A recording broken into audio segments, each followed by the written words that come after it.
का महत्व होता है। दिए भी अलग अलग होते हैं। पहला दिया होता है पणाती दिया। मैं चैनल वालों से कहूंगा, अगर आपके पास में अगर, क्योंकि हमने पहले भी कथा में कहा कि जिस जिस जगह का स्मरण कराएं उस जगह का फोटो भी आप दिखाएंगे तो उसका आनंद कथा सुनने वालों को, ऑनलाइन वालों को मिलेगा। पहला होता है पणती दिया। ये पणती दिया मट्टी का दीप, जिस दीप के अग्रभाग को थोड़ा सा बड़ा कर दिया जाता है, उसको पणती दिया कहते हैं। ये पणती दिया जब भी भगवान के सामने लगाया जाता है तो इस दिए को सम्मुख में जब रखा जाता है तो दिए का जो लौकी मुख होता है वो अपनी ओर होना चाहिए। पणती दिए की जो लो है, बाती है, उसका मुख अपनी ओर होना चाहिए। विष्णु पुराण कहती है अगर इस दिए की बाती भगवान की ओर रहती है तो हमें तपन की अनुभूति होती है, पर इस दिए की बाती जब हमारी ओर होती है तो हमारे शरीर में कोई बड़ी बीमारी आने वाली होती है तो वो कट जाती है हमारा। पणती विष्णु पुराण में दूसरा दीप कहा गया है निरांजन दीप। विष्णु पुराण में दूसरे दीप का वर्णन निरंजन। जिस निरंजन दीप में महाराज आपने देखा होगा डमरू जैसी आकृति होती है। अगर चैनल पे कथा देख रहे होगे तो इनके पास में अगर होगा तो अवश्य दिखाएंगे। निरंजन, इस निरंजन दीप में डमरू की आकृति होती है, रखने का भाग और ऊपर का भाग इस तरह से, और ऊपर उसमें दिए लगाए के लिए बाती का स्थान रहता है। किसी किसी में 5 कंगूरे होते हैं, किसी किसी में 6 कंगूरे होते हैं। इसको निरंजन दीप कहते हैं। महाराज विष्णु पुराण के 5वें अंश में लिखा गया निरंजन दीप भगवान के सम्मुख में राइट भाग में लगाया जाता है। भगवान का जो स्थान होता है, भगवान का जो मंदिर होता है, तो भगवान का राइट, आपका होगा लेफ्ट, क्योंकि आप भगवान के सामने बैठोगे तो भगवान का राइट, आपका लेफ्ट। तो आप जब लगाएंगे तो आप लेफ्ट में लगाएंगे, आपका लेफ्ट होगा और भगवान का वो भाग राइट कहलाएगा। तो भगवान के सीधे हाथ की ओर लगता है। माना निरंजन, निरंजन दीप कभी भी तेल का नहीं लगता। माना निरंजन दीप कभी भी तेल का नहीं लगेगा। हाँ, यह हो सकता है कि बटी निरंजन जो दीप होता है उसमें तेल डाल सकते हैं। बटी निरंजन दीप जो होता है उसमें कंगूरे नहीं होते। बटी निरंजन दीप केवल गोल होगा, ऊपर से डमरू जैसी आकृति होगी, डमरू जैसा होता है, ऊपर से उसमें कहीं कंगूरे नहीं होते। महाराज अगर आप चैनल पे देख रहे होंगे तो बटी निरंजन दीप का भी वर्णन आपको दिखाया जा रहा होगा। बटी निरंजन जो दीप होता है वो केवल डमरू की आकृति में होता है, उसमें कोई कंगूरे नहीं होते। पर निरंजन जो दीप होता है उसमें कंगूरे होते हैं। तो जो निरंजन दीप होता है उसमें कभी तेल नहीं डाला जाता। निरंजन दीप को हमेशा घृत से ही लगाया जाता है। पर बटी निरंजन जो दीप होता है उसमें आप तेल डाल सकते हैं। बटी निरंजन दीप जो लगाएंगे वो तेल का लगा सकते हैं, पर निरंजन में कभी तेल नहीं डाला जाता। क्यों नहीं डालते? विष्णु पुराण कहती है निरंजन दीप के अंदर अगर तेल की बाती लगाया जाता है तो 1 रुपया कमाते हैं, 1.25 रुपये खर्च होगा। घर में 10 लोग भी कमा कर लाएंगे तो पैसा नहीं दिखेगा, घर में रुपया टिकता नहीं है। अर्थात निरंजन दीप में आप तेल की बाती लगा रहे हो, ये सिद्ध हो चुका है। अब अगर आप यही बात किसी जगह पर पूछोगे, किसी आचार्य से पूछोगे हमारे यहाँ ऐसा हो रहा है, तो वो कहेगा तुम्हारी गृहदशा खराब हो रही है, तो उसने अंगूठी पहना दी। अंगूठी पहनाने के बाद भी घाटा खा गए। फिर पूछोगे महाराज हमने तो अंगूठी पहनी, नीलम पहना, पुगराज पहना, ये पहना, वो पहना, आराम नहीं लगा, तो कहा तुम्हारे यहाँ वास्तु का दोष है। वास्तु भी सही करवा लिया, उसके बाद भी सुख नहीं मिल रहा। अर्थात आपके दिए में जो आप बाती लगा रहे हो उसमें कुछ कमी है,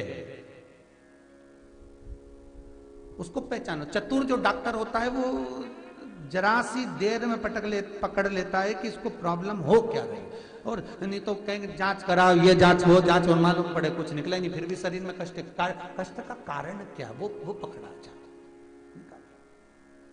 मतलब आप 1 रुपया कमा रहे हो, 1.25 रुपया अगर खर्च हो रहा है तो निरंजन जो दीप है उसमें तेल की बाती लग रही है, ये पक्का है, ये पक्का है। मतलब घर में पैसा टिक नहीं है। पैसा आ तो बहुत रहा है, बहू भी कमा रही, बेटा भी कमा रहा, दुकान से भी आ रहा है, किराए से मकान भी चल रहा है, वहां से भी बहुत कुछ आ रहा है, पर आखिर पैसा दिखता क्यों नहीं है? आया, लाख रुपए रात को आए, 2-3 दिन में चले गए, बची नहीं कुछ भी। पत्नी के पास भी बेचारी वो माई के सल्ला के जोड़ के वो तो बताती नहीं, अच्छा थोड़ा सवाल कर, पर कमाई का धन नहीं दिख रहा।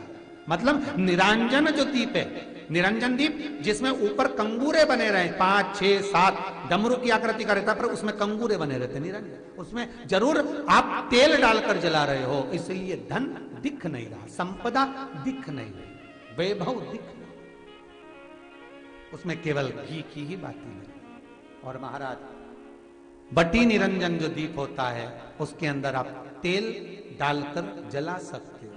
बटी निरंजन जो दीप होता है ये आप किसी भी स्थान पर लगाओगे, सबसे पहले पितृ इससे भाग ग्रहण करते हैं, देवता को देते हैं, देवता उससे भाग ग्रहण कर कर कुबेर को प्रदान करते हैं, कुबेर उससे भाग लेकर शिव को प्रदान करता है। भगवान शंकर बटु भैरव को कहकर घर का उद्धार करते, इसीलिए उसको कहते बटी निरंजन। इसमें कंगूरे नहीं होते महाराज, बटी।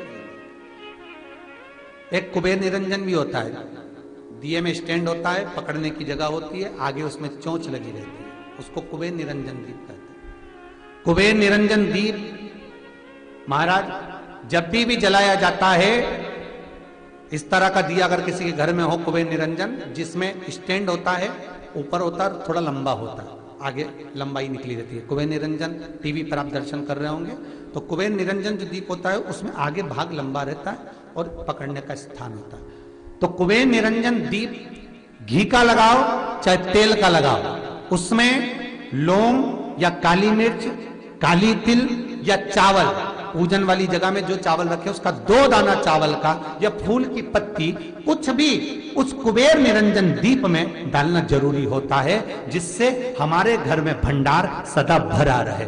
अगर कुबेर निरंजन दीप खाली जलता है, आपने कई जगह मंदिरों में देखा होगा, कुबेर निरंजन दीप डालते हैं तो उसमें थोड़ा 2 दाने चावल के डाल देते हैं, कुछ नहीं डालता तो एक सिक्का पटक देते, एक का कलदार पटक देगा, कोई चवन्नी पटक देगा, कोई 5 पैसे पटक, पर पटकेगा। कुबेर निरंजन दीप खाली नहीं, समृद्धि देगा।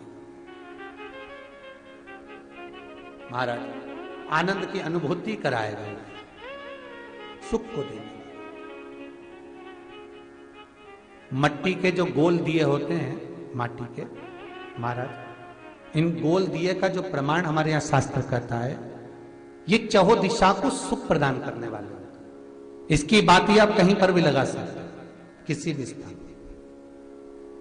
आटे का जो दिया बनाते हो घर के अंदर, कभी आपने पूजन करी होगी तो आटे के दिया बनाओगे। अभी आप वैकुंठ अपने कार्तिक पूर्णिमा के दिन विसर्जन करने जाओगे, घाट पर लगाने जाओगे आटे का दिया, तो आटे का जो दिया लगाते हैं, इसकी बाती हमेशा याद रखो कि अगर 4 दिए लगा रहे हो तो चारों दिशा में बाती होना चाहिए उसकी, मतलब बाती एक ही रखो पर 4 दिए को 4 दिशा की ओर निर्मित कर रख दीजिए, उसका मुख उधर।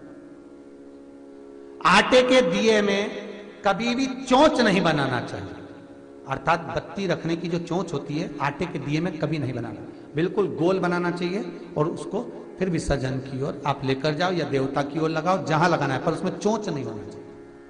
जिस आटे के दिए में चोंच बन जाती है उसको बलि का भाग ग्रहण करने वाले देव उसको प्राप्त कर लेते, तो उसका पुण्य हमारे खाते में नहीं आता। इसलिए आटे का दिया जब भी लगाएं संपूर्ण गोल,